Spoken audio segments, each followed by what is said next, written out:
Thomas! Right at the end! It's Tony Adams put through by Steve Ball. Would you believe it?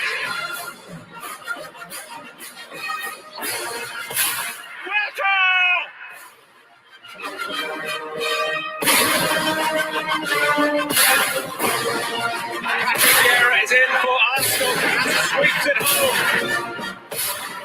It's bergkamp. That's magnificent.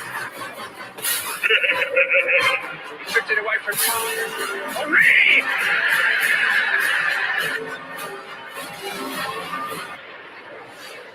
And it's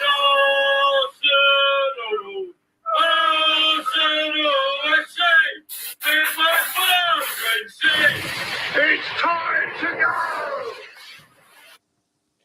Good evening, everyone. Welcome to Claude on the BANSTAS. I will be bringing our special guest on any minute now. Just bear with me. Just want to say thank you to everyone that for coming over. Unfortunately, Diesel has got a family appointment at the moment. He's rushing back. Hopefully, he might be able to make the stream later on in it.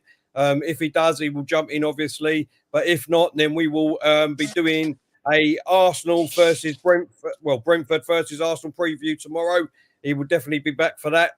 Want to thank Default Dude for being in the chat. Unai Emery, James, hope you're all well. Lone Star, hope you're well, mate. Thank you very much for asking about my family last night on the Bearded Gooner podcast. I made a quick appearance on there last night. Family's doing well, thanks, mate. But thanks for asking. Sorry, I caught a message, but I was driving and obviously only had it on loudspeaker and that. So, but thanks for messaging, mate. Who else we got? Amy, hope you're well. Who else we got in the chat? AJ, I just want to say thank you for AJ. Chris Davison, I think, is in the chat. There's a few messages I've got on Twitter and Instagram that I haven't been able to answer. I've just been so busy working night and day at the moment. I'm literally getting a bit of sleep and then back to work at the moment. So sorry if I haven't got back to you, but I definitely will do. But thanks for messaging me, and I'll definitely get back to you. Terry Delusional's in the chat. I hope you're well. Thanks for coming over. Sam, Realistic TV, David P, hope you're well. Who else we got? Jake, hope you're good, mate. King Tony, hope you're well. Ricardo, all good. Right, Stan the man's in the chat. Stan, hope you're well. Thanks for having me on your one of your shows last night, mate. Really appreciate it. Right, let's get him in the chat. It's the legend, Kenny Ken. How you doing, Kenny? Hope you're well, mate. Well, as you said behind the scenes, it's match day on Friday, and I think what's happened is that despite all the transfer talk, not just at Arsenal but at other clubs around, like Western Europe, involving a massive transfer, across the country of our neighbours. Arsenal playing Brentford, that's got to be the most important thing ever. At the end of the day, a football match is occurring on Friday, and that has to be primarily our focus. It has to be our focus. But obviously, what sells and the money shot is always transfer speculation. But one reminder to all the fans in the comments, backstage, wherever you are, the transfer deadline day will go into the last minute of the actual deadline, which is going to be the 31st of August. There'll be business. It'll be arrivals and departures from the football club. That's the way things are going to go. The reason why there'll be departures and arrivals all the way up to the last minute could be panic buys, but primarily it's going to be about negotiations. Arsenal are going to try and, get clubs to lower their valuations for the players of their choice, and Arsenal will be asking clubs to up the valuation or meet the valuations of the players that they're trying to leave. They're not going to, get in a situation where they're going to accept cut price deals for any of their players. Some of their players who want to leave may have a situation where they're going to have to forsake any local bonuses. If they really want to leave the football club, that's what they're going to have to do. But there'll be business. I think let's just remind our viewers that when I was a kid, a transfer deadline day was the 31st of March, the next calendar year. So there was length of time. But what was a lot different from what we're getting now is that most clubs in fact, nearly all of them, made sure their business was done before the kickoff. And then there was the odd player here or there who was leaving or came in. And it had to be a situation where the player is extremely vital and can change things for you. Like, for instance, you only have to look at a situation where, in terms of like Arsenal trying to buy David Seaman in 1990 in a transfer deadline day, but that didn't occur because John Lukic didn't want to go out to what was I going to say again? He didn't want to go to Queen's Park Rangers the other way. So that happens. Let's not forget, 1992, Eric Cantona joined Man United in November 1992. Look what happened. So, in a way, it's better for the fans that it's a shorter window, but it seems like the clubs are using every minute, every hour, and every day of the transfer window to take their time. And I think Arsenal were the exponents of that, aspect of the transfer window. You're totally right. Just quickly, just before I come to you, Kenny, Terry Delusional has put, Mr. Davis, what happens to Arteta? Will get rid of the remaining deadwood this summer? You said all would be gone this summer. If you just listen to what Kenny just said, he's a big Arteta out, as we know. He doesn't want Arteta here. We'd rather a big experienced manager. But like Kenny just said, we've still got 3 weeks of this transfer window, Ken. I still believe that, 3-4 players maybe still be going out and we get 2 or 3 players in. I don't know about yourself, Ken. What do you think? I think that's a definite, because if negotiations are ongoing and speculation isn't going away, then we are going to get in a situation where business is being done. Business is being done as we speak, regardless of whether Edu's sunning himself in Andalusia or any part of the Balearics or any part of southern Spain. Business is being done as we speak, but it's all about negotiations, all about contracts. Personal terms have been agreed with Tammy Abraham. Personal terms, I believe, have been agreed with Aaron Ramsdale as well. It's all about negotiations as well. So in terms of those business, the club are moving forward with that. How long it's going to take?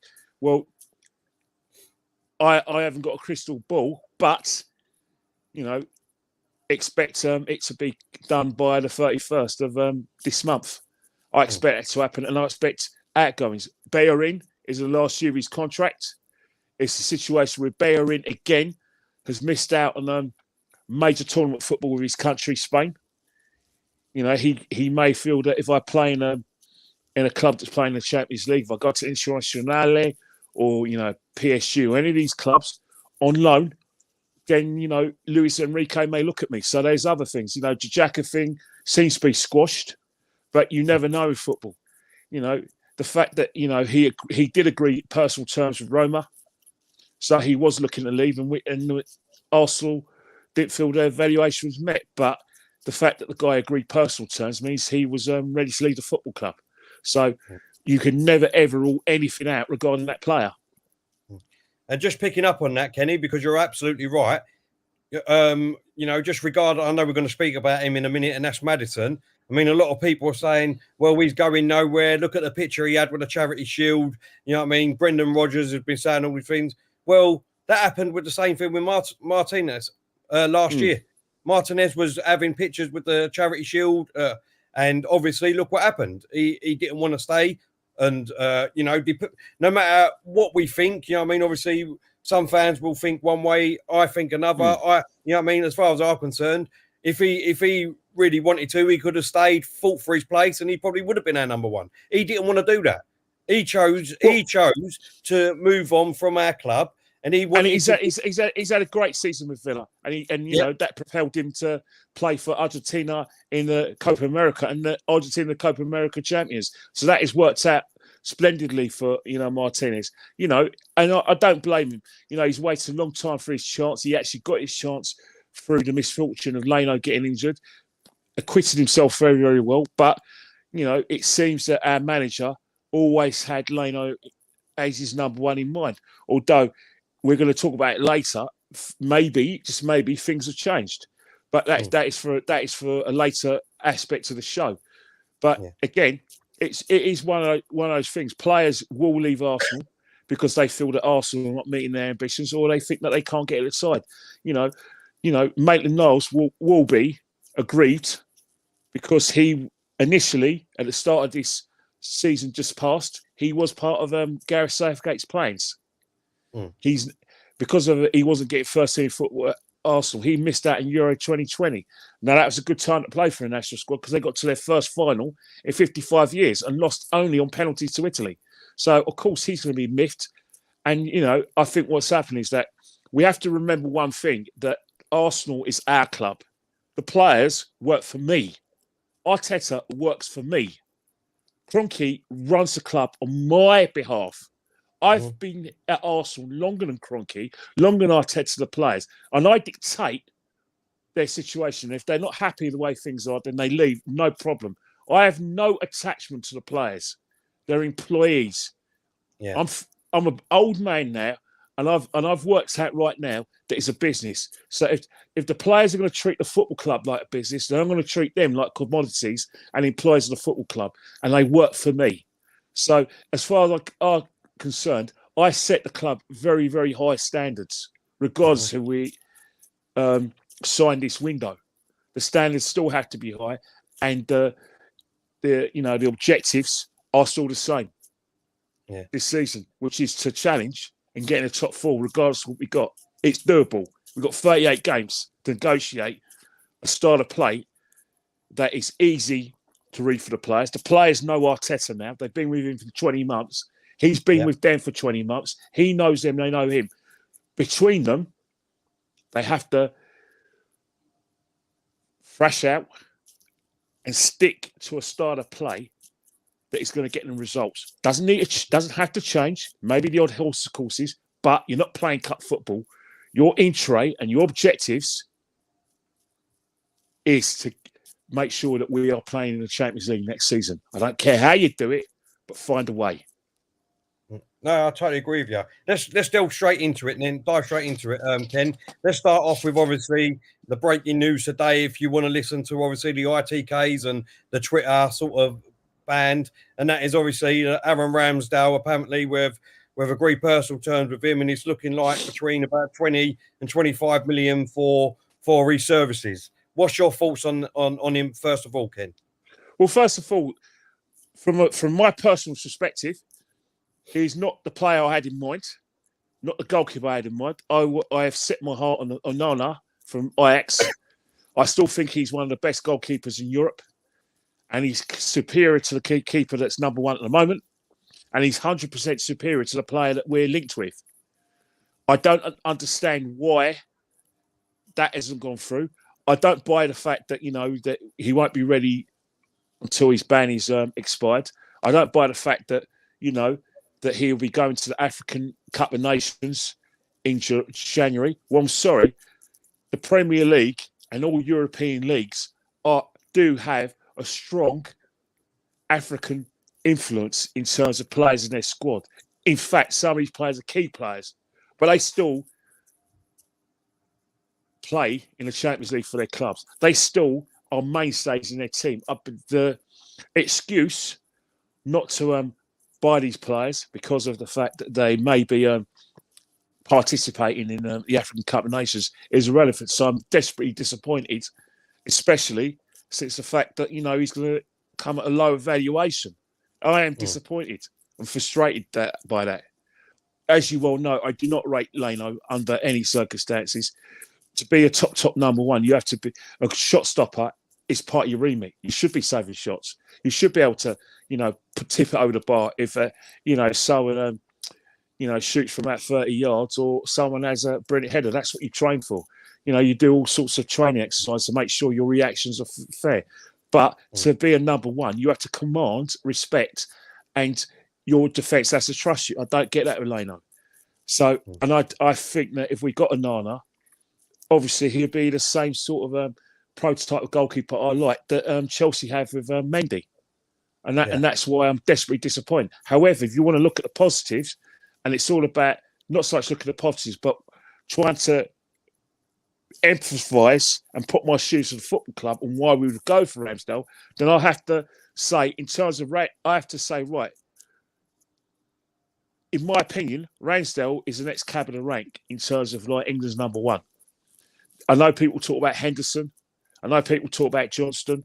I know they talk about Pope at Burnley, but he is I feel he's the next captain of rank, and I have seen players who have come from relegated clubs actually make that step up to like to the Champions League. We don't even talk about Wijnaldum. Craig Bellamy did that 20 years ago from got relegated with Coventry, went to Newcastle, did great things there. So it is possible, and it's not impossible for that to happen. And the fact is that because Ramsdale is an England international, he will cost a lot of money. And the situation is that it's all about the squad and what's best for the football team. You know, Ramsdale shouldn't be coming to Arsenal to be Leno's number 2. He should be going there to replace Leno. So it's kind of that competitive basis that we all like at football, and the fact that we are very disappointed that Martinez left because we felt that Leno wasn't pushed for his place. We have to, I suppose, be mildly satisfied that we have got a player who may be a top goalkeeper in the making, and I feel was the next captain of the rank. So in that respect, I am pleased. People say, he let in loads of goals last season. Well, if you're playing in the bottom of the table where, with all due respect, the opposition is going to spend a lot of time in the last third in your penalty area, then you are going to get a lot of action. That's just football.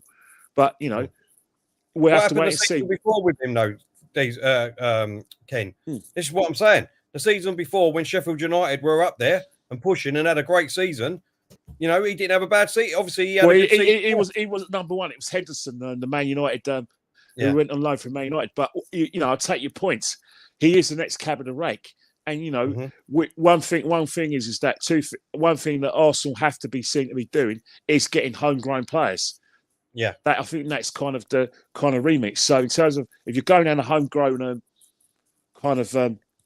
like necessity, that that is a regulation from the Premiership, then it's understandable. Although I prefer an owner that we are going for Aaron Ramsdale, and the fact he is going to cost 25 to 30 million, but I feel that in 2 years' time there is an opportunity for him to take over from Pickford. There really is an opportunity for him. He is the prototype probably of a goalkeeper we're looking at. I think nowadays, whether we like it or not, goalkeepers have to be over 6'3" and more, and they have to be good with their feet and they have to field a goal. They have to be intimidating to a striker. I'm not saying Pickford isn't, because I think he's had a good, career for England. His form at Everton is patchy, but I think this kid is the next captain of rank. But I am lukewarm, it's not about his ability. It's about my preference for an owner. That's all it is. Just quickly before I come back at that, Ken, we've got 2 super chats here. One from Kin Tony. Sorry, excuse me. Love the new red and white straight jackets. I think he's on about the new kit. And Jack saying, I hope you're well, Jack. Palace have got new investors and talking to Edouard.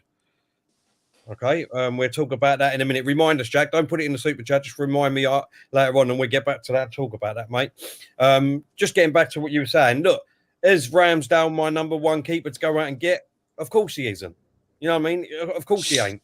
Obviously, I know who you said is looks like a good goalkeeper, and for 7-8 million that's been touted around, it would be a great addition to our squad. But what I will say is, Ken, is that if we do get Ramsdale, like you said, he looks like he's going to be like the next number 2 under Pickford, maybe pushing for his pace for number 1. If we get him for 25 million, as long as we go out and still get another two players, the players that we're going to mention in a minute, maybe Maddison, definitely Maddison. I would love Maddison, aouar, Tammy Abraham. There's a couple of players. As long as this is not our last, it won't be. I won't Exactly. be. It won't be. Exactly. I can't guarantee anything because I'm not a soothsayer. But I'll be astonished if business doesn't go into like the 11th hour on the 31st of August. I agree. cannot see anything else happening.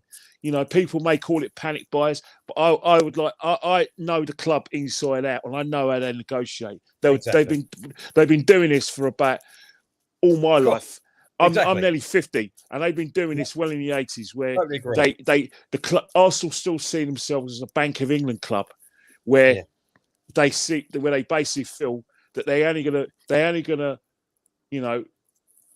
invest in any player if they believe it's value for money, and that's how the club conduct themselves. And I think the Kroenke has bought into this. However, because of ESL and because the process was a very, very good process pre-Everton, although I think the fans missed the opportunity to actually ram it home at the Brighton game. And my feelings of that, and my disappointment, because I am not Kroenke out. I couldn't give a damn about whether he's here or he's not. I don't hold the same sort of pessimism towards Kroenke. I don't think he's the right man. However, he is where it is. But for people who are Kroenke out, if the guy who actually runs a football club is in the ground, and Sky Sports beforehand state the guy is in the ground, if you can't protest outside the ground, there's 10,000 of you who could have protested in that stadium when we played Brighton, because he was there. We weren't going to get into the Europa League. Certainly weren't going to get into the Champions League. The game didn't matter. That was your chance to basically bare your souls and let the chairman know that there's an undercurrent of feeling and an undercurrent of dissatisfaction. What do? Nothing. You spent most of your time taking selfies about how great it was to be at the football club, to the extent you even talked about how emotional it was and how you cried. Well, sorry, that's a missed opportunity. However,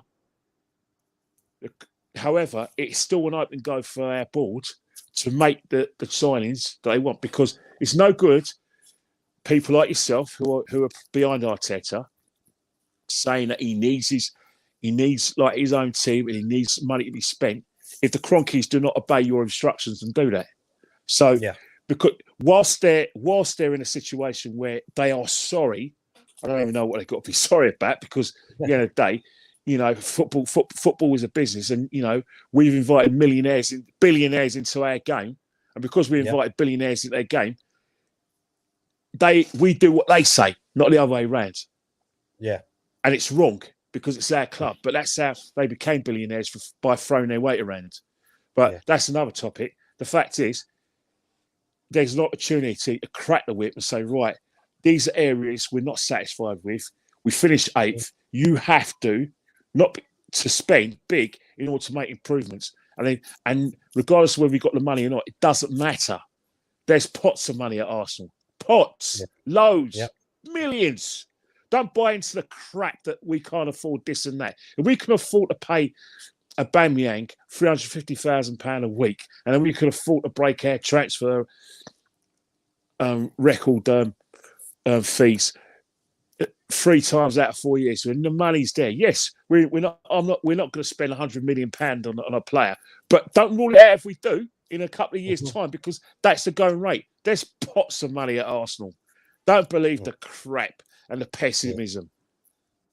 No, listen, I agree with that. I just want to pick up on one little point there, because obviously it's another topic, the Stan Kroenke and things like that. We could talk about that for God knows how long. But the one point I will pick up on is what I've been saying for a long time, Ken, is that a lot of people read too much into social media, unfortunately. Twitter, Instagram, you know what I mean? You see a thing on there that people want to protest, and, that's fine.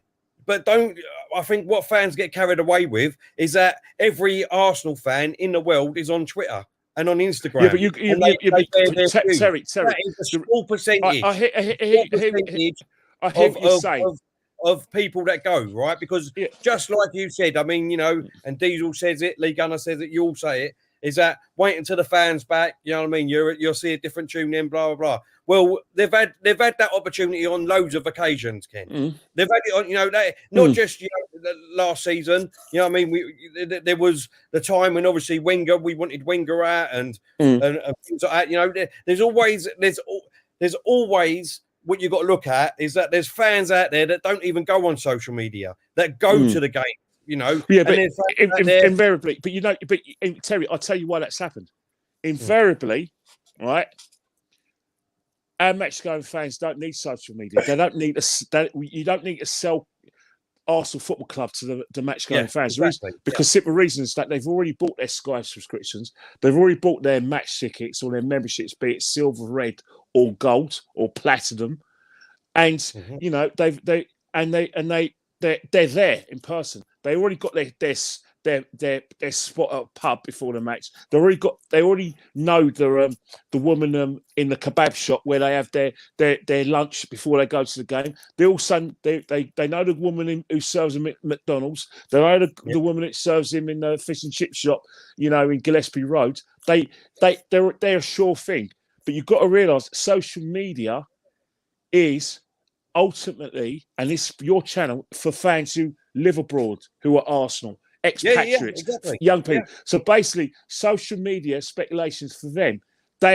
So 99% of our fans will engage with social media rumours or anything on Sky Sports and Al Jazeera or anything Romano says, because, you know, it's for them. It's their way of communicating with things. Exactly. So for instance, people, you know, they are very choosy. For instance, they will go with the flow. For instance, they now will watch podcasts like Same Old Arsenal, the Gooner Talk, you know, your channel, Claude and BANSTAS. They'll watch FK's new channel, Latte Firm. They'll watch Highbury Squad. They'll watch Lee Gunner's channel as well. They'll watch AFTV. So they've got a choice. But what's happening is, what the thing is that, you know, a lot of these channels are a bit different. Like, they all got their set audience. If you notice that Same Old Arsenal, Laguna Talk, Highbury Squad, and even Lee Judge's new channel, they have the kind of same sort of audience. Yeah. So, and because they all appear on the same sort of shows, so they got their core audience who may not approve of people like me and Lee Gunner because of our strong opinions. They want to be able to. They want someone who's going to, you know, spread the Arsenal diaspora in a calm, rational, and non-confrontational manner. That's it. Now I could come on this show and I'm allowed to, you know, pull no punches. I could do that with Lee, but that is a situation. People are very choosy. You know, I haven't mentioned the fan cams, but you know that's a mixture. But that's the thing is. But you know, getting back to my point, social media is for our fans who don't get to go to games. That is their little clubs, and the thing is that our friends from abroad who unfortunately don't get to go to the games on a regular basis, they know the players and they see the players, but they don't know us. So we are their link to the club. So any of our shows, especially the ones in the UK, are a link to the club. They like the fan cams, you know, from AFTV. They like any other fan cam, you know, like Lee's doing it as well. They like hearing and engaging with fans who they see and know go to matches. They want that atmosphere for themselves. They don't want to see it on TV. They get the atmosphere from us. They get our anger. They get our emotions. And I think that's why you can never negate or, you know, like I said, you know, ignore social media because it's for them. They have to have some outlet in order to communicate with their football clubs. And it's not just us. Man United fans have a massive diaspora, and so does Chelsea as well. So the three main clubs on social media are invariably United, Arsenal, and Chelsea because we've got big diasporas abroad. No, I totally agree with you. The point I was trying to make, Ken, is that obviously the people in the stadium don't represent social media. Absolutely not. You know what I mean? They hate all of this. They hate this. They think they see this as imposters. Like it's the old saying, isn't it? You know, regardless of what culture you come from, you don't want your family members chatting family business. Arsenal fans, especially from fans from the East End and North London, where we're both from, do not want Arsenal business to be in the mainstream media or on YouTube, where people will get a judgment and think, well, we are all like that. They hate it. They're not having it. They're not having it. As far as they're concerned, they don't want their team, their club, dragged through the trenches when it comes to sort of how it comes portrayed. They hate fan camps. They hate AFTV, and they hate any criticism of the club. Don't get me wrong. It's all right for them to criticise, just like it's all right for you to criticise your daughter. But you're not having anyone else criticise your daughter, and that's how our localised fans are. They're not having it. They're not having the club's name. They're very protective of the image of the football club, and they feel that the fan cams, particularly AFTV and certain other podcasts, do not portray Arsenal in a great light, especially to the mainstream media and all over the world. They don't like it, and you know, it's the way it's been for a long time. Jack, thank you very much for your other super chat about Palace again. Could Palace catch Arsenal this season? Fab window. We'll definitely talk about Palace at the end of the stream, mate. But just remind me, don't put a super chat in. Just remind me, mate. Just getting back quickly to the Ramsdale thing. Like I said, to me, Ken, you know what I mean? He wasn't my first choice keeper. If he comes in, I'm fully behind him. You know what I mean? He becomes an Arsenal player. Well, he wears you're like that automatically, but you're still allowed to degree. That's why I have a problem. The reason why I have a problem with what you said is that you're going into that. It's like you're trying to give succor to people who say, "Oh, I'm showing that I'm a true Gooner because I'm going to get behind whoever's there." You're still allowed to say, "Well, I don't." You're still allowed to say, well, I think there's a better player in that position who I prefer. If he plays badly, well, you can still be constructive. Exactly. I think a lot of Arsenal fans think, I've got to be behind him because he's wearing a red shirt. You don't necessarily have to do that.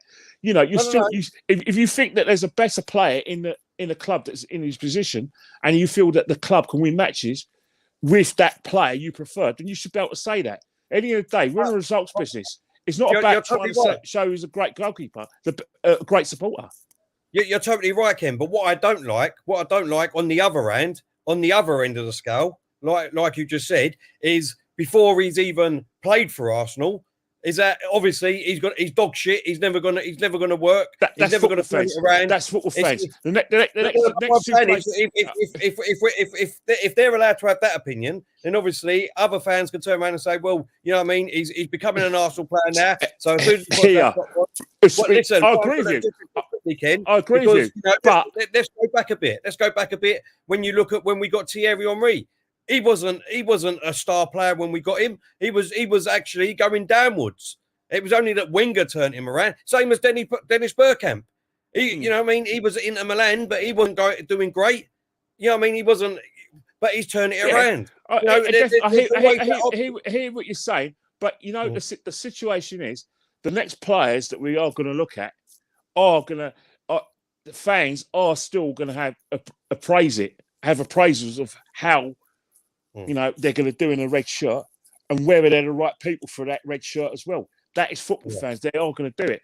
And, it's all about emotions. We should be allowed to, ideally, you want every Arsenal fan to be happy, whether we lose, win or draw and still get behind the club. But it's all about emotions, about high standards. I personally believe that winning's the alpha and the omega. I don't do draws. I'm only interested in winning. And I'm only satisfied and happy when Arsenal win matches. And I say this with great respect. My primary objective when I go to the match is to watch the game and us to win. Everything else, no respect to you, but meeting you and meeting other people in any prospective WhatsApp groups is something that comes along with me watching Arsenal win and me winning. I'm in the results business. I can't be any other way. That's my standards are maybe insanely high, but that's what the club's resorted me to. I'm never, ever, ever going to take for granted, Arsenal's position because I took it for granted in 2004, and I've not made that mistake again. I promise you.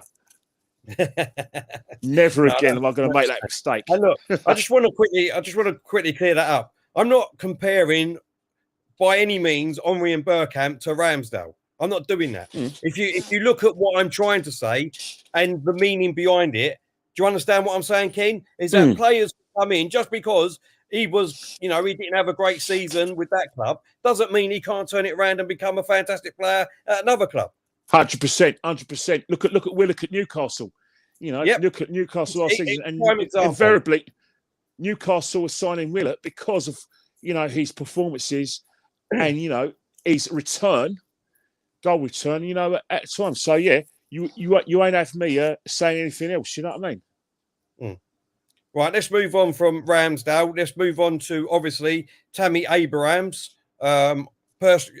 Your verdict, tune in the rumours that obviously the personal contracts have been agreed between Abrahams and Arsenal. Obviously, they've just got to work out a fee if that's going to happen. What are your thoughts on that, Kenny? Well, first and foremost, Arsenal Football Club needs a change of direction at centre forward. We need a full orthodox centre forward. What I call full. Can he play with his back to goal? That's what I want. Can he hold the ball up? Great. Can he run the channels? Great. Is he good in the air? Great. Is he good in the box? Great. Can he play on the shoulder? Great. Is he going to be able to link up in the half from the halfway line and get involved, bring other players at the game? That's what I look for. I don't see that. I don't see that with Lacazette. I see 90% of the Lacazette, but I don't see goals. With aubameyang, I saw goals, but I didn't, and I saw running the channels on the left-hand side, but I didn't see hold-up play. I didn't see link play, and I didn't see with a blank goal. But I did see getting on the shoulder. I'm sorry, but if Arsenal took a challenge for any major trophy, and I'm not talking about the FA Cup, because the FA Cup, is courses for courses football, and you if you get it right in 90 minutes there, but over a 38-game season, I want a complete centre forward, and neither the two players are that. So I want one of them, if not both of them, replaced. But in terms of Tammy, it's a very interesting one, because I want Ollie Watkins of Aston Villa, but as the nerdy statsmen who I don't like, because I think that they don't watch the game, they've pointed out that in essence Tammy Abraham's got better stats than than Ollie Watkins. But in terms of Tammy, he's a very interesting one, because he's young. He has earned his Spurs at Chelsea, despite what Tuchel says. Tuchel just doesn't think, hasn't been able to get the best out of him. But did he work out under Big Frank? It did work out under Big Frank. He was very effective under Big Frank.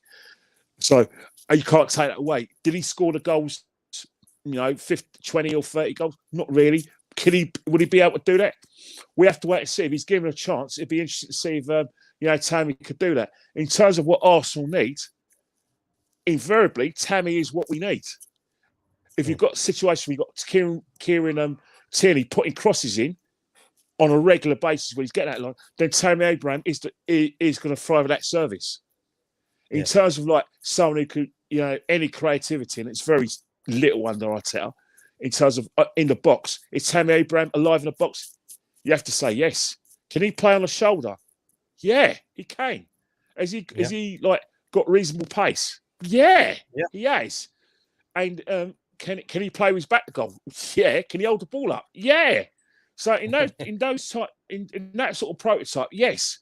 The only thing is that that's putting people off is the fact he used to play for Chelsea, and they think that he's a Chelsea reject.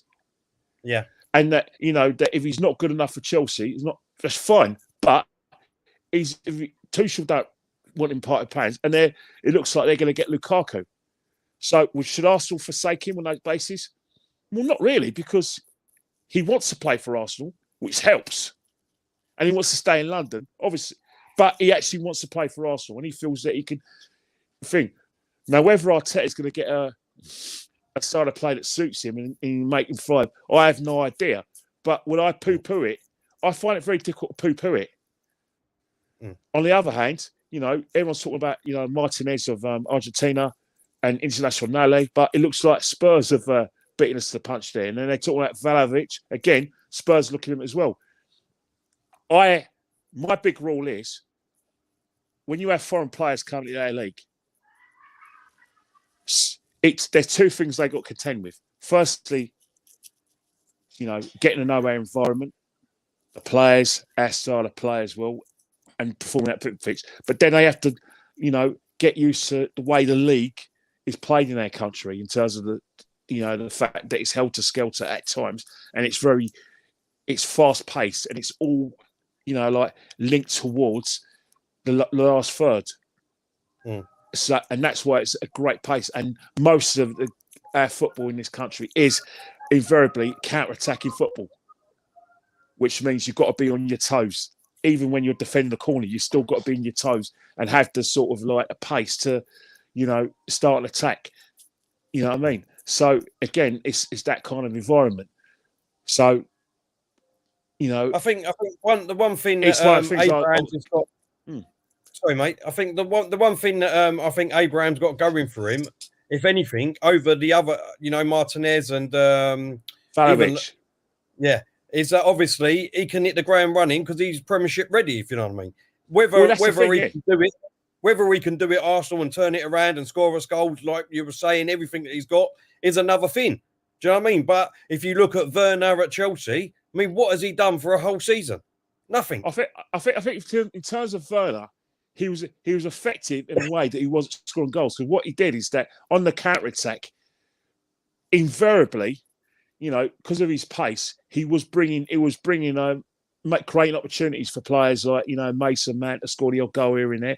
And towards the end of the season, Havertz benefited from the runs that Werner was making. But in terms of how Chelsea are going to play in a front three, you can imagine if they play a front three with Lukaku, I think that it will be a situation where primarily Lukaku would be the focal point up front. But there are going to be games when Lukaku can play in part of three, and that free, even on the left-hand side or right-hand side, and that will create, because of his presence, that will create more space for the Werners of the world and Havertz of the world, and they may score more goals. So Lukaku's not just that kind of player who's an orthodox number 9. He brings other people in the game, and I think that's probably what I would like from our strikers as well.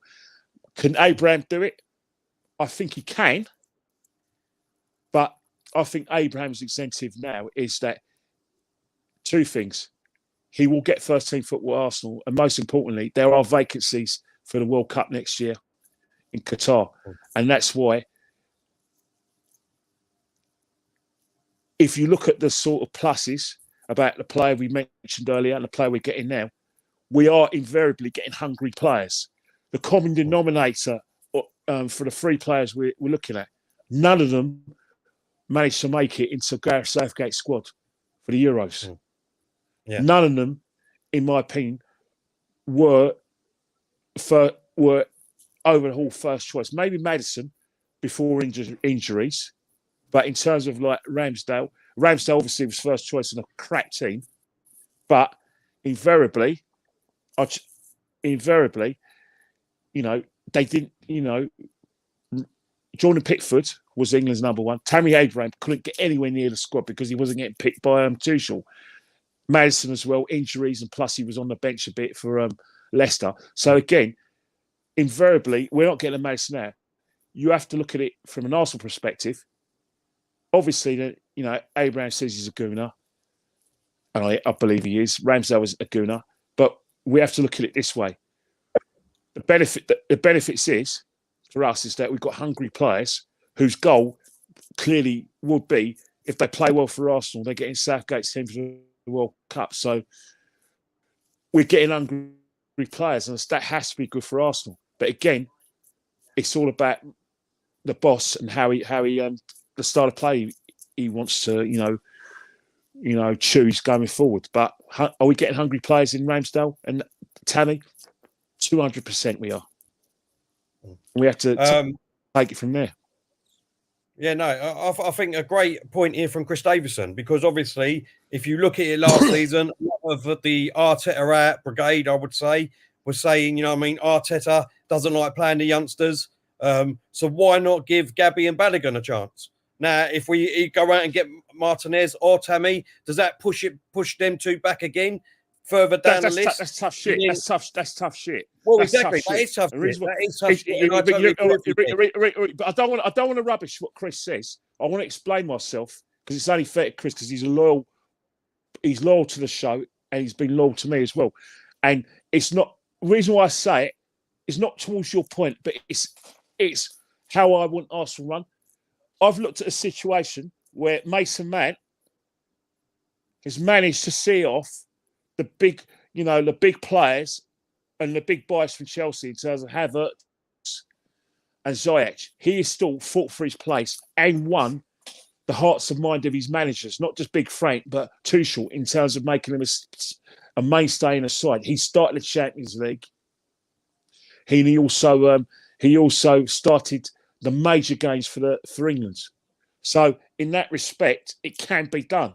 So my message to players like Balogun, mate, not some Balogun, Smith Rowe, Gabby, and if Aketi is there, is that there is a pathway. Fight for your place. Make the manager, in terms of your performances, say, I can't leave this lad out. Saka's done it. You could do it. So you can be done. And that's why I thrive in competition. I thrive in it. Young players, invariably aren't going to win you much without experience around them, but they have to fight for their place. We can't be a nursery for younger players. We have to get in the top 4 this season and challenge this season. And there are going to be casualties. If Balogun really, really believes he's the best striker and that we don't need to pay £40 million at Arsenal, then prove it then. Prove it. Fight for your place. We can't wait around. We need results today. Starting from Friday, we have to win against Brentford. We have to have a run of games where by the beginning of May, we are in a position to get in the top 4. And so I can't wait for young players. I can't wait for young players. No, again, I agree with what you're saying. For me, this is what I'm saying. We've got 3 players that have come in now. Obviously, Ramsdale, if he comes in, that's 4. Hopefully, another 2 or 3 coming in. For me, personally, all that's doing is making our squad a lot better than what it was last year. A lot of people might not think these players that we're getting in are superstars and they're not the big names. But if you look back at last year, with the squad that we're at this year, I think that will prepare us forward, Ken. Well, regardless of what we have now, we may have a situation that I am completely wrong, and that that the last player we've signed is Ben White, and then we have to make do with what we got. Doesn't mean that my standards are going to drop because we haven't got the players that that I thought that we were going to get because we're linked with them. I still want us to be in a position where we're going to be in the top 4. I am accepting 0 excuses. And that goes for you, Tel. I'm not having you next season come up to me and say he hasn't got the players he wants and that he needs more time. I'm not accepting it, Tel. Unacceptable. The majority of the players that we have been with this guy for nearly 20 months. They know he's missed inside out. So he is not in his play year. This is the year where Arteta sits his O-level exams, where it's doubly important. So I won't countenance that. Any excuses. I'm not going to say that you should be Arteta out, but I will fight you all the way. And if you want it physically, we could do it as well, Tel. You think I'm going to do it physically? Look at you, bloody hell. You take one little finger and that'll be it. I'm not accepting any excuses now. We finished 8th. And it's not acceptable. There are no transitional periods anytime this season. We hit the ground running regardless. But the only thing with that is, that's what I'm saying. The only thing with that is, Ken, is that we hit the ground running and everyone's because there is a lot of people out there on social media already wanting us to lose our first 5 games so that Arteta will be sacked. That's a myth. That's a myth. No, that's a myth. Terry, that is a myth. I don't accept that. I will send you over Terry, all that's not the true. people on Twitter that are saying that. There are people out there saying that they want us to lose their... Oh, Kenny doesn't like that. Hopefully he'll be back. He's just pressed the wrong button. I think he went to pick up his phone there and he might have pressed the wrong button. Hopefully he'll be back straight on.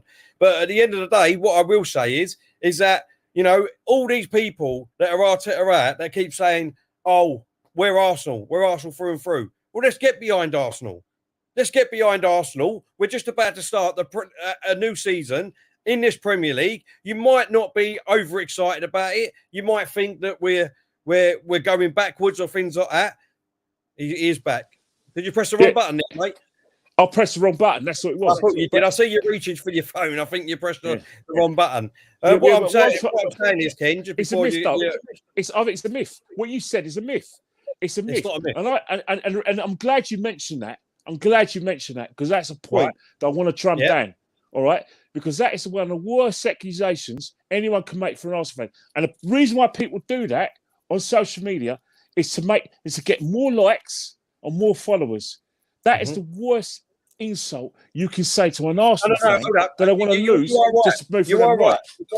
Because let's be honest, Ken. Let's be honest. Negativity sells.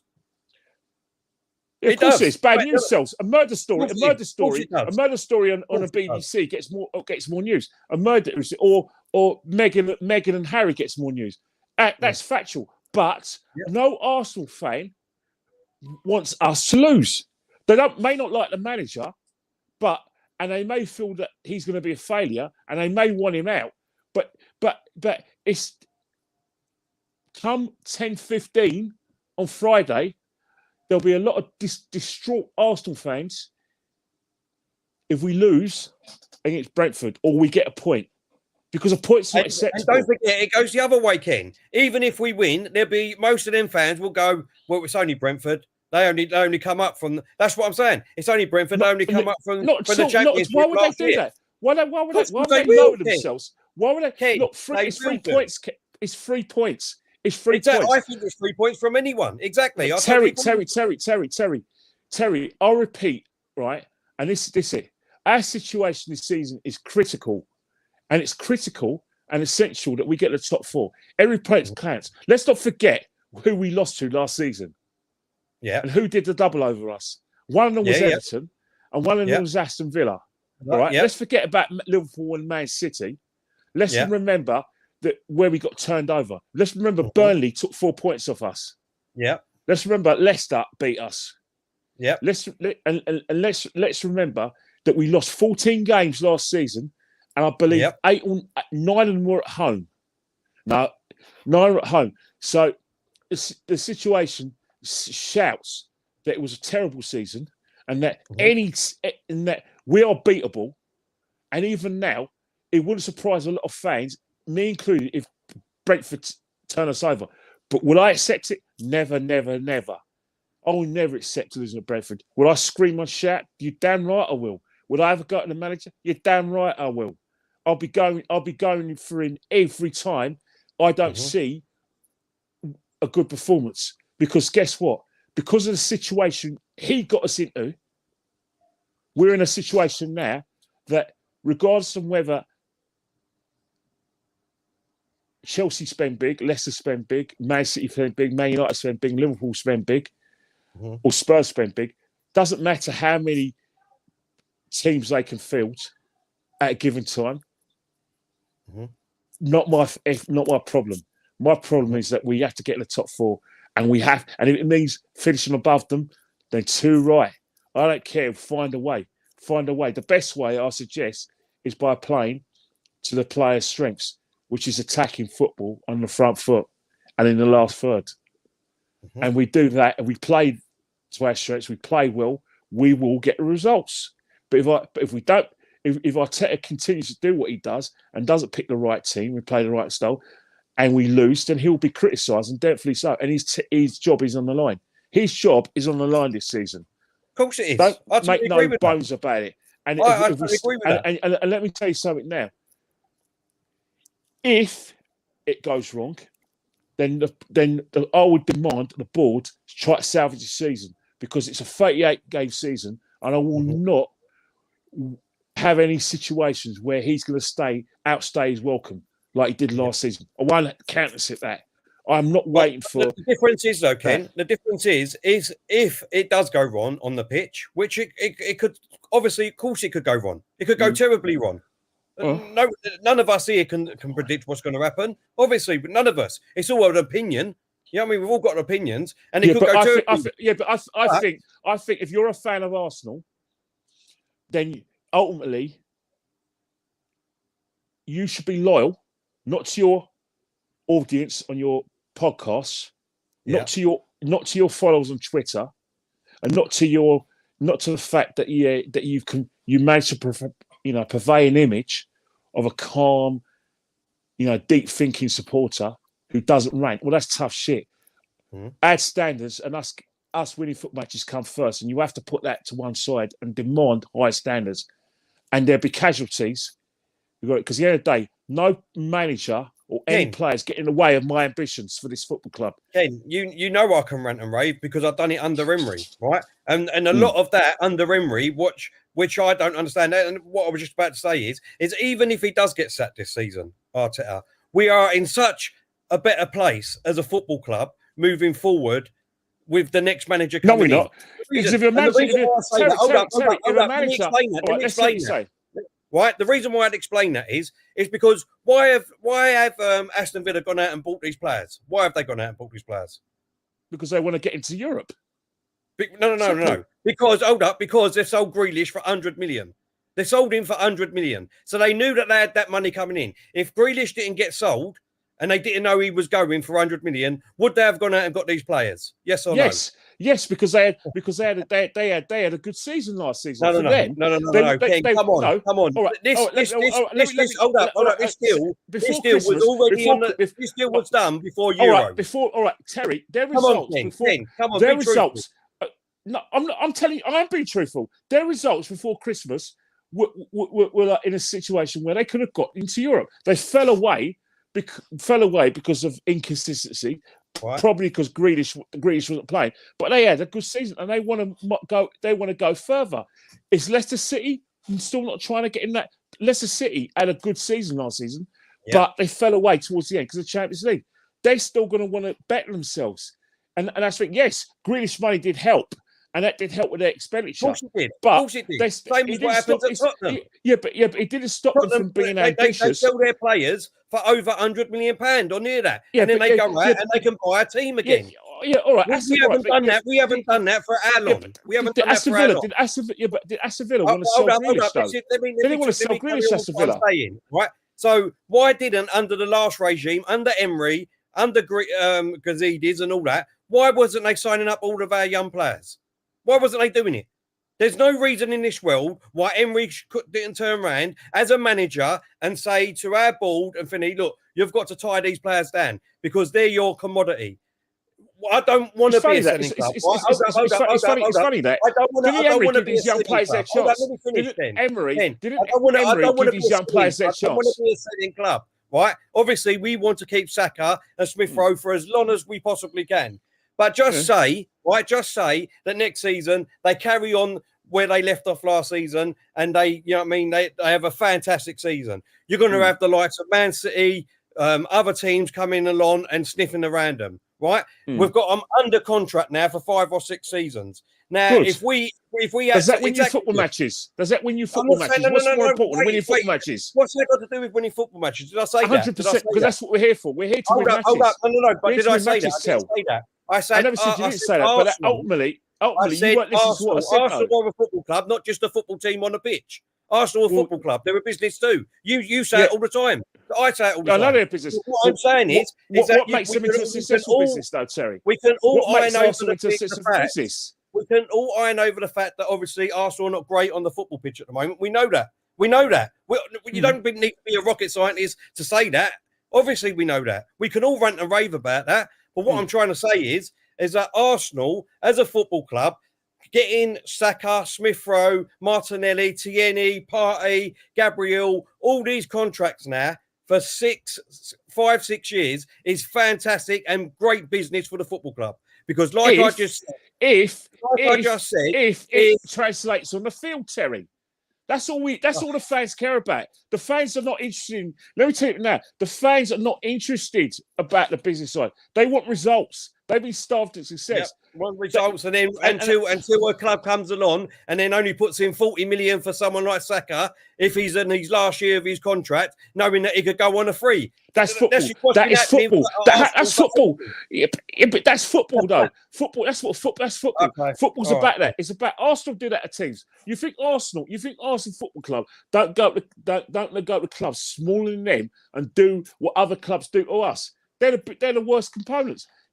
We have a situation where Arsenal try not to meet valuations of the clubs, of the selling clubs, and they use the fact, well, he's playing for Arsenal. He should want to come to Arsenal. We're Arsenal. We can do whatever we like. Every big club throws their weight around in the transfer market. Only because of the fact that we are no longer part of the big table. Teams are doing what we've been doing to clubs for years. It's true, isn't it, though? I just don't understand how people don't get that side of it. Yes, obviously, the main object of Arsenal is to win things. We all know that. That's the obvious. That's the obvious. We all can state that. We all can sit here and state that and say, well, if we don't win on the football pitch, then obviously, the fans ain't going to be happy. We all know that. That's what I'm saying. But go back 2 years ago, under that manager, under Gazidis and things like that. That's what I'm saying. As a football club, as a business of what it is, let's talk facts here. We was going absolutely dropping like a fly. Dropping. Right? And we could have been at a stage, this club could have been at a stage where these players, because let's be honest, everyone was ranting and raving last year. Balogun's never going to sign. Why is he going to sign under Arteta? Arteta don't like him, blah, blah. He's going to go on a free. Same as Martinelli. He's going to do this. He's going to do that. But it's all a load of rubbish.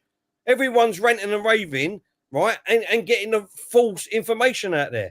Because obviously these players like what's going on at Arsenal, like what's going on under Arteta at the moment. And now, hopefully, we've got all rid of all this, They're not showing the pitch, though. They're not showing the pitch, though. They're not showing it on the pitch. No, they haven't. They didn't show it last season on the pitch.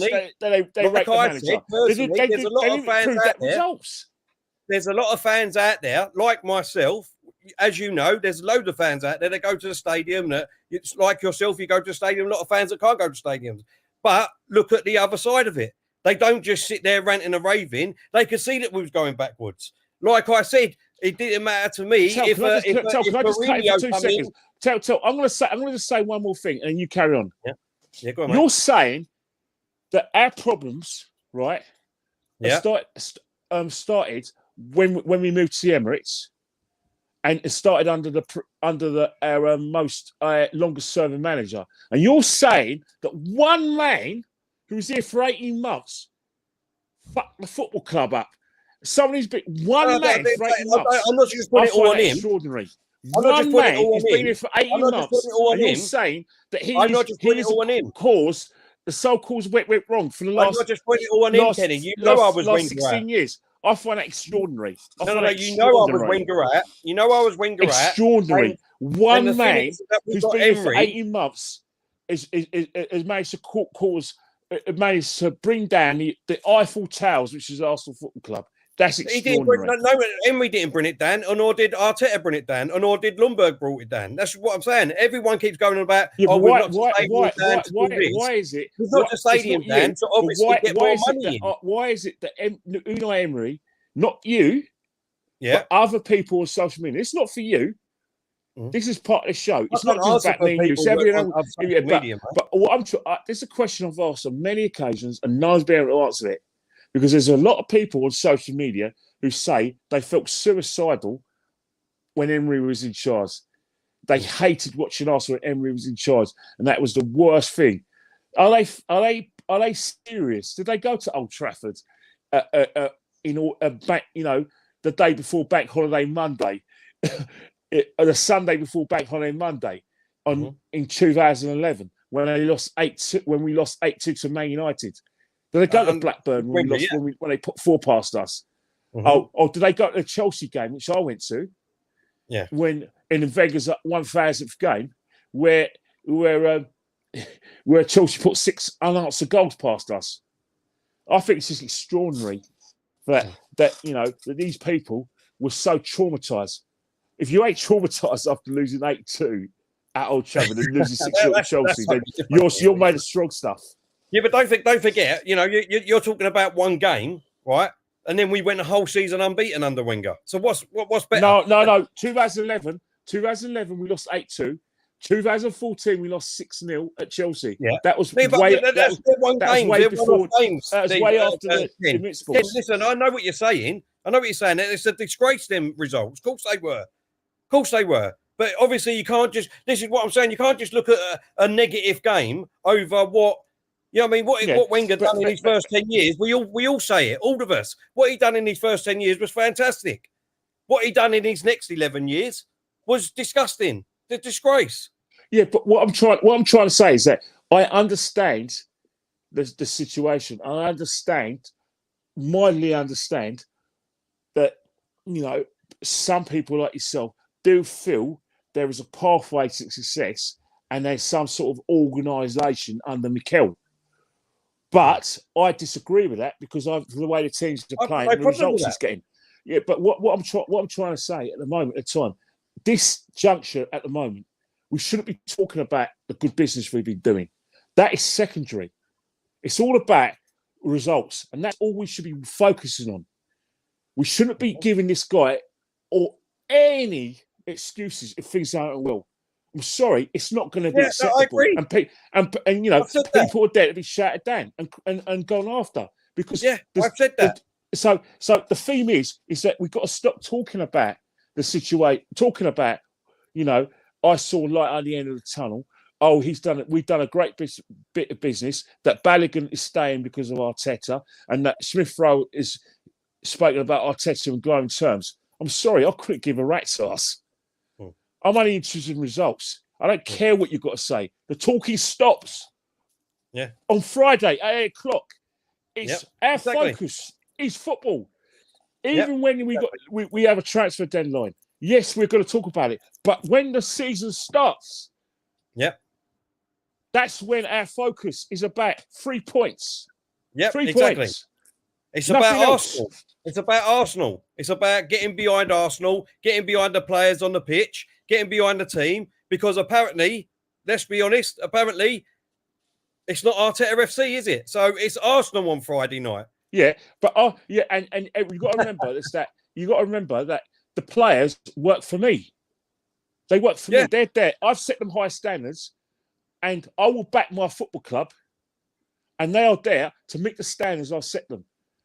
I'm not whether I back them or not. That's irrelevant. I don't think little me from Finsbury Park is gonna be occupying the players' minds about whether I'm backing them or not. They know the situation and they know the expectations we have of them and the demands we have. All right. If you want to be a big player, then you should be playing in the Champions League on a regular basis and winning titles. And that is in the players' in tray. Just quickly, because we've been going over for an hour and I can't believe how quick it's gone, to be honest, Ken. Just quickly on Maddison, and then we go on to, because there was a couple of super chats about Crystal Palace before we finish off, mate. So, Maddison, first of all, what's your thoughts on that, mate? Look, I've always wanted aouar. I'm not going to lie to you. I'm not going to, sit down and tell you any different. I thought aouar was a player that we were going for last season. That we didn't meet Leon's valuation. The valuation is lower because the fact is that Arsenal are now in a situation where they do need number 8. Leon, because of the French TV deal collapsing, are in great need of the money. Mm-hmm. Plus, once again, Leon didn't make the Champions League, so I am astonished that that we've gone away over an hour. However, Arsenal are encouraged because of the reasons you've given, that James Maddison doesn't need to, need the transferable skills into our league because he plays in our league. He only needs the transferable skills to fit into our system of play. Leicester have said there is no need to sell him. We don't have to sell. They haven't said he's not for sale. Mm-hmm. there's rumours the players welcome to the move. He thinks that if he plays for a big name Arsenal football club, he'll get into Southgate's team. Again, we're in a situation that the three players that you mentioned, invariably, their in-tray and their personal objective is to get into the World Cup squad for Qatar next year. And there are vacancies in there, and they're going to push because Southgate has proved if you're good enough, you're getting in my squad and you can get in my team. Only you have to look at you look at the players like Mason Mount, Calvin Phillips. So they are the like I said, the beacon for their ambitions. So again, on a positive sign, three players we mentioned, three hungry players who feel if Arsenal do well, then I get in the England squad. So it is a great thing. But in terms of preferences, Maddison isn't my first choice. For me, I think Al's going to be a better player. However, my misgivings about Maddison is that I don't think he's got enough pace. But he does have a goal threat, and he's good at set pieces, and he can pick a pass. But I don't think he's got the natural pace. That's my opinion. But he is hungry. And I will not poo-poo it. And I would say, right, I could see a pathway into the first team for him. For me personally, I think Maddison would be a statement signing for us. There's two players that I've said for 3 or 4 years, and that's obviously Grealish and Maddison. There's one massive negative for me with Maddison, and that's obviously injuries. Do you know what I mean? I don't really want a player to come in of his quality and then be injured for us like a Wiltshire and things like that. I respect that. So, but again, the only other sort of half negative thing is his pace, like you said. But everything else, I think about the player personally, I would be overexcited for him to get a question. Need to ask you the question. Question need to ask you, and this is just like talking about football moving forward. Unless I am demanding 15 league goals or more from 3 or 4 players. I'm not accepting one player just scoring the goals. I'm not having players who play in the last third, scoring 3 or 4 league goals. I'm not having it. If you're playing in the last third and we're on the right foot, I want goals from Smith Rowe. I want goals. I demand goals from Lacazette and Aubameyang whilst they're here. Balogun, I want goals from you when you get your chance. Even Ketty, if you play, I want goals. If you're playing in the last third, I want, and we're going to get into the Champions League. I want 15 goals or more from at least 3 or 4 players. Nothing else. Anything less is unacceptable. That's one of the massive positives I think with Maddison is that he shoots and he can score from anywhere. Free kicks, outside the box, inside the box. I think with the creativity that he creates is absolutely brilliant. I would love Maddison to come here. Do I think it'd happen? Who knows? You know what I mean? I'm hoping that we can get him, but if we don't, then aouar would be a great signing. And we just have to wait and see. But what I would say is don't forget. You've said it at the beginning of the show, is that obviously there's still 3 weeks of the transfer window left to go. So everyone don't get disheartened just because obviously the league starts on Friday. To be honest, I don't blame them. The reason why I don't blame them is because I know. I agree. It's what we've been used to. We've had transfer windows back in, albeit nearly 30 years ago, where players, were basically like coming at the right time for the football club. They, clubs, we felt that at the time we had a full squad, and even when the transfer window went all the way into like March the 31st of the next calendar year. So in that respect, we're used to, and we should, invariably have a situation where we shouldn't be doing any business after the Brentford game. But unfortunately, these are the times when we are going to be doing it.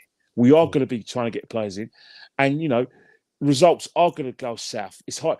We've got hard 3 games. Brentford because of they're an unknown quantity is going to be hard. We know Chelsea are going to be pissed off because we beat them home and away, and they see how they're a team who's not even our level beat us home and away, and they're going to be it's a situation where they feel they have to win the league this season. So that's going to be an hard game. And Man City, we never win there. Yeah. So yeah, that's going to be hard.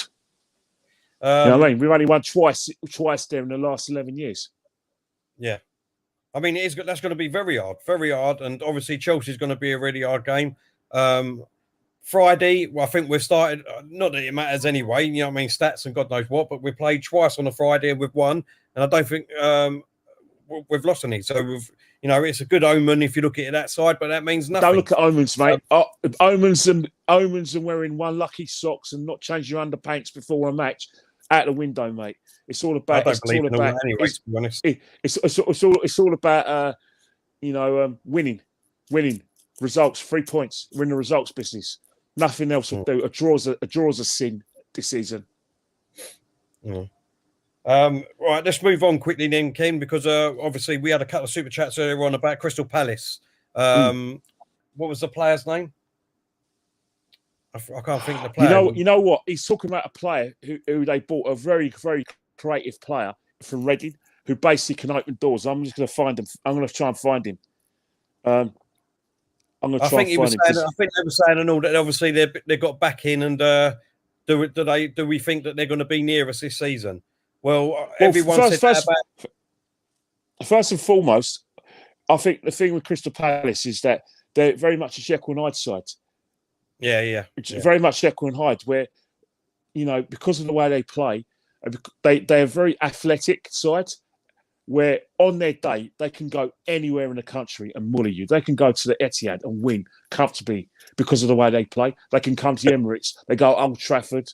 They can go to Spurs' ground. They can go to Leicester. And the reason why I say it with great conviction, because they've done it recently.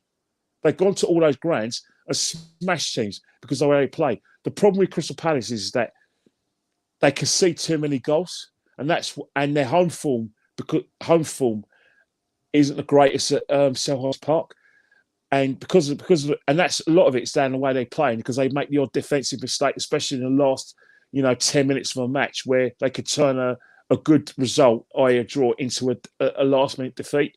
You have to look at the way against us in the league where they played relatively well, but they made 2 mistakes and we beat them 3-1, scoring 2 goals in injury time, and that's where Crystal Palace over the years have floundered. But because they got great pace and great attacking players, and they got players, with great skill that helps. But they are going to be missing Eze.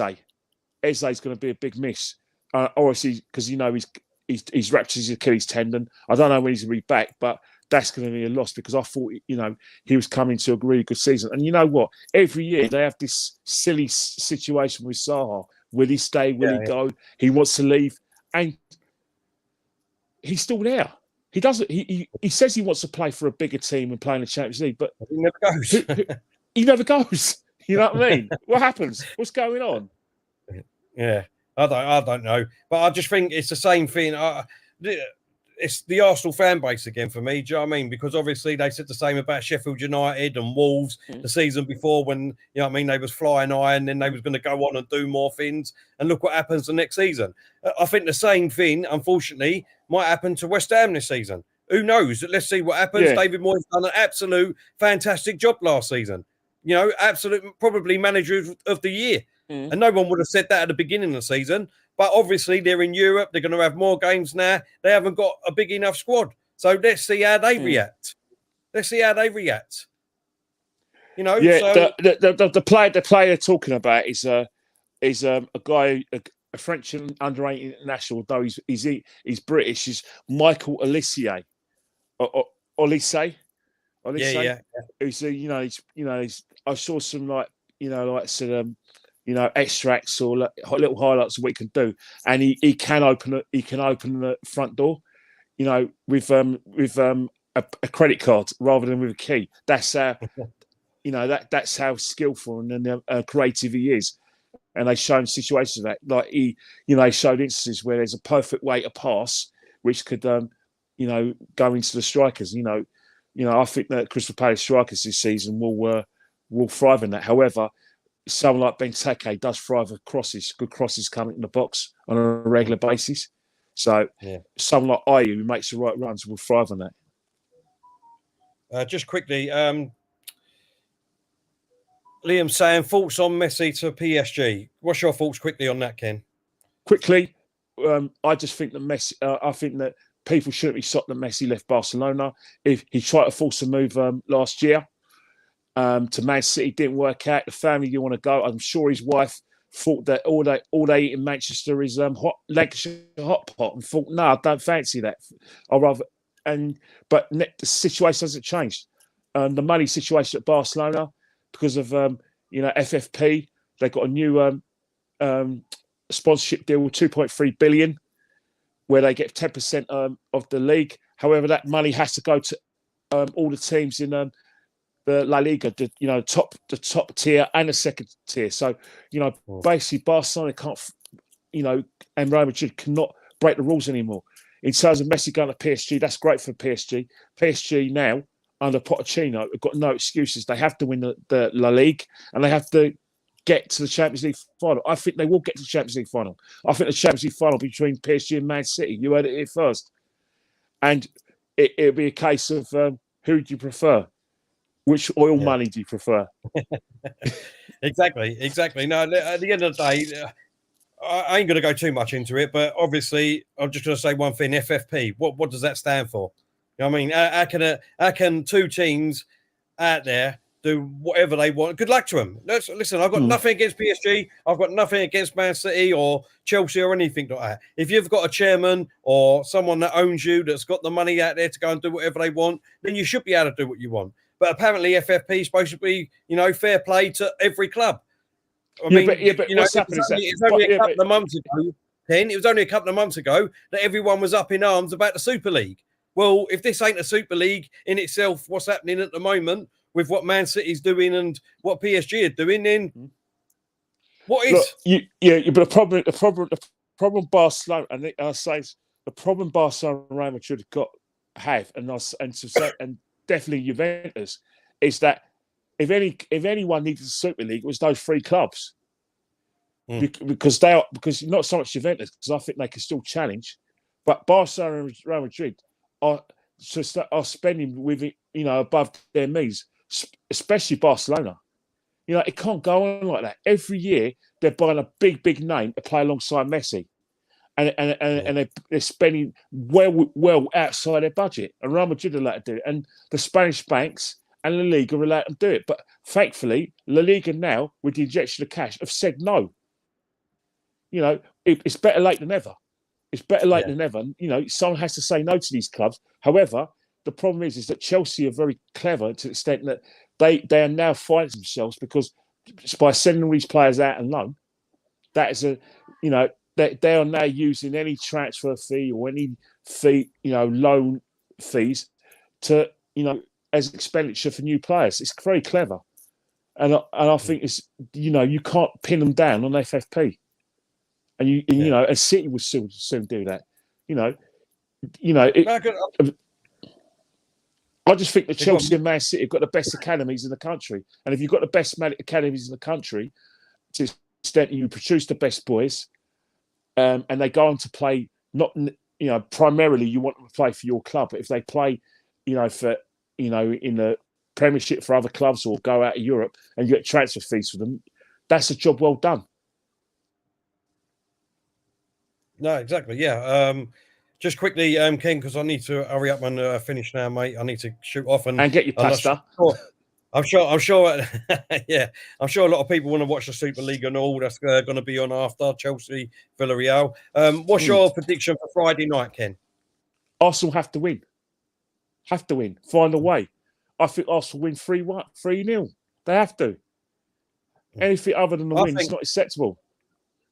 I think 3-1. No, I totally agree with you. We need to win. We need to get out there. We need to start off really good, because obviously the next two games coming up, it bodes well for, bodes well for going into them games. If we come off that with a loss, then obviously it's going to be a lot of pressure. Arsenal sort of team that, when their backs against the wall. At the moment, what I want Arsenal to get away from, is being one of those teams like Crystal Palace that on their day, they can beat anyone. We're better than that, Arsenal. We're big clubs, big teams shouldn't be that kind of club on their day. This is Arsenal Football Club. We're a big club. Our day should be every game. Yeah. You know what I mean? Exactly. I totally agree with you. Arsenal should be going out and wanting to win and hopefully winning our games. And then obviously we'll be right back up there. Do you know what I mean? So, you know, obviously there's different ways of looking at what's happening at Arsenal. I mean, we've gone over that in the last hour and a half. Some people think different to other people. You know, no one's in the wrong here. No one's in the wrong. We all want one thing, and that's Arsenal to be the greatest football team in the world. Just because I've got a different opinion to Kenny doesn't mean, you know, we're going to meet up at the Emirates and have a big tear up before the Chelsea game because I've got a different opinion to him. I respect his opinion. I respect everybody's opinion, and I hope everyone would respect mine. You know, if you don't, tell. It's a given that everyone's experience is expected. But yeah, Dave, my goal for every Arsenal fan is to stop celebrating the fact that and stop trying to differentiate between a fan and a supporter. You know, through thick and thin. Sorry, man, that doesn't wash with me. You know, you know, there's nothing. You know, I want every fan to have to remember that they own that the players work for them, and the manager works for them, and the owner runs a club in their beat. I don't want any situation, win, lose, or draw. I want every fan to be outraged by our position. I don't want any fan to live off the fact that we were the Invincibles. I find it embarrassing. So, Ken, I disagree with you there, Ken. I disagree with you there because when you got people that even older than us, for instance, my dad and other people, you know, they've lived through situations which is a lot worse than what we've been in now. Yeah, I'm sorry. I'm sorry. We're losing. We can't go on about the past and say, oh, then don't worry. Don't mention the bad where we finished last season, then, Ken. Yeah, let me finish my point. Let me finish my point. We are losing a generation. Let me finish. We are losing a generation of fans because we're not successful. Fans who live in East London, where you're from, and North London, where I'm from, are supporting Chelsea, Man United, and Man City. If we need to be successful to keep our generation of fans, or the Arsenal name will be lost forever. Ken, I can't have that. I know what you're saying, and I totally agree with you. I totally agree with you. You know that it all comes round in circles. You know that. I'm not having it. I don't want to be selling that. I want Arsenal to be successful. In the 80s, it was Liverpool. In the 90s, it was United. I'm not in the late 90s, 2000s, no, tell. Unacceptable. Come on, I'm not accepting it. Not accepting. No, I'm not saying you've got to accept it. As far as I'm concerned, I'm not saying you're accepting it. The goal for me is you aim high, and then you may finish low. But if you start coming out with comments like that, then you can't. You're not aiming high, and then you're not going to achieve your goals. Like because as far as I'm concerned, I'm being realistic. I don't realism. Really, you can't. You don't. Listen, I can sit here now and say to you. I can sit here and say to you now. Supporting a big club like Arsenal being realistic is not acceptable. It's not acceptable. Ken, when you support Arsenal, you have to win every game. Ken, what I'm saying to you is that we all want that. We all want that. Of course we do. Again, we all want that. But realistically, that's not going to happen. You support Arsenal Football Club. You don't support Portsmouth. I support Arsenal. That's what I'm saying. I ain't going to sit here and lie. I'm not going to sit here and lie. That's what I'm saying. Arsenal. I support Arsenal. I want Arsenal to be the best team in the world. Talk like an Arsenal fan and demand that we must win the league every year. Of course we do. Demand success every year. Every team wants that, Ken. Every team wants that. I don't care about other teams. My season ticket is for Arsenal Club. What fans will say is that, oh, well, Man City, give it to them now. Because if they get Grealish and they get Kane, give it to them now. Fine. They're allowed to say that. But as far as I'm concerned, that's double standard. Fine. And that's highly likely to happen. But as far as I'm concerned, I'm not having conversations like, oh, it all comes in circles. So once you say that, and we've been saying that, that's what we did in 71. You're not saying it's Arsenal's been like that for the last 100 years. After 71, we rested on our laurels, and it took us 18 years to win a title. We're doing the same thing in 2004, where we're talking the same way. We should act like a big club all the time. Of course we should have done. Of course we should do. Of course we should do.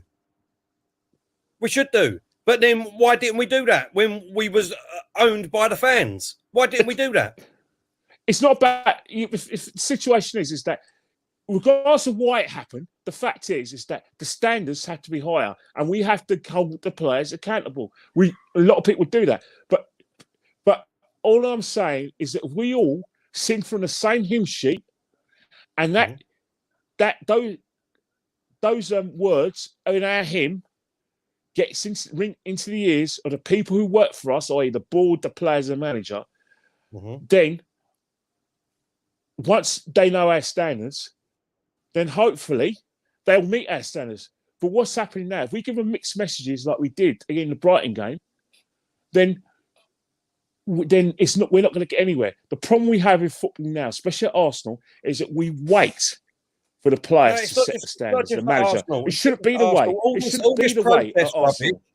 I'm sorry, all this protest rubbish that everyone keeps saying about that we need to keep the pressure on. Look at United. Everyone, all the ones that wanted the protest and all that saying, look what United fans are doing. Blah, blah. Well, what have they done since? What? Because they've bought 2 players. That's it. That's it now. We don't have to protest. You're an Arsenal fan, though. You're not. That's the thing. That's one thing about reason me and you disagree. You do it all the time, and there's a certain person who was on other podcasts. Why is it that every time we talk about Arsenal Football Club and when the sorry state we're in, the first line of defence is, well, what about other clubs? I'm sorry, I couldn't care less about Spurs, Man United, or anyone else. I'm a Gooner. I'm watching the Super Cup, where Chelsea are entering it because they won the Champions League twice. How dare Chelsea win it before us? How dare them?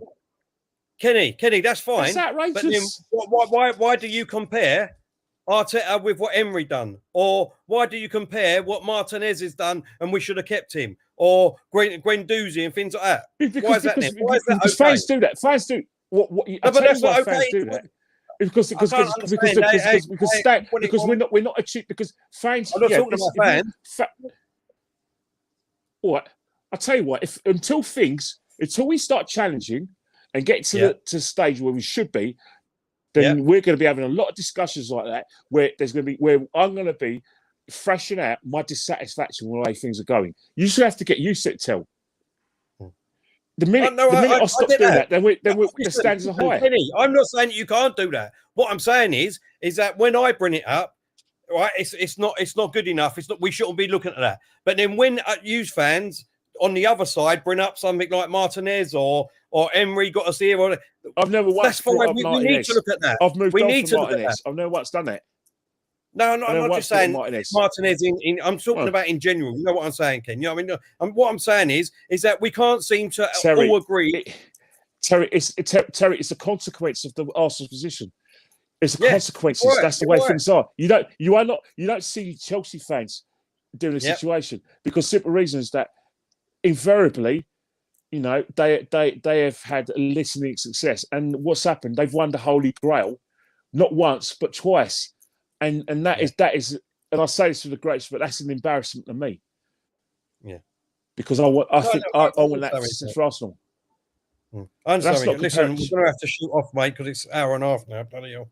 Can't believe how quick it's really got.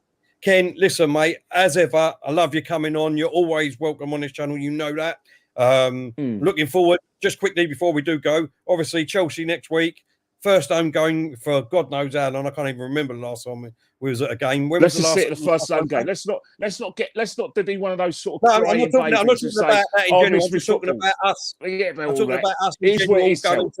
Yes, true. I'm talking about what I was more talking about, Ken, was obviously meeting up again and going to the Emirates and having a drink. And when was the last time that you could do that? It just seems like so long ago, mate. Of course it does. But ultimately, it's about getting the 3 points against Chelsea. That's more important. It's about 3 points against Brentford and 3 points against Chelsea, and then move on with the City game afterwards. But what I mean is that I can't wait to be back. I can't wait to be back at the Emirates. I'm looking forward to it. Obviously, and yes, we will be doing a watch along on Friday for the game against Brentford. Is it? Have you got a ticket? What, away game? No. Don't you go Ken, once? I've never been away a lot of away games. I could never get into the team. Honestly, I swear. I don't believe that for 1 minute. Ken, honestly, I promise you, I've not hardly been to any away grounds. Oh, okay. One, obviously, because obviously, it's very hard to get on the away scheme, which you know yourself. It's all right once you're on it. You know what I mean? It's not a problem. But I've never been able to get onto that. But I'd love to go to a few away grounds and get out there and that. But I'm just happy that I got a season ticket at the Arsenal because there's an 8-year waiting list and there's a lot of people. Yeah, it is. I do understand that. I think what's happening now is that I think what's happening now is that people who really really want to go, find it hard to go and watch us play, and those fans who are apathetic to watch Arsenal and go to games get tickets. It's never fair. You know what I mean? Yeah. No, exactly.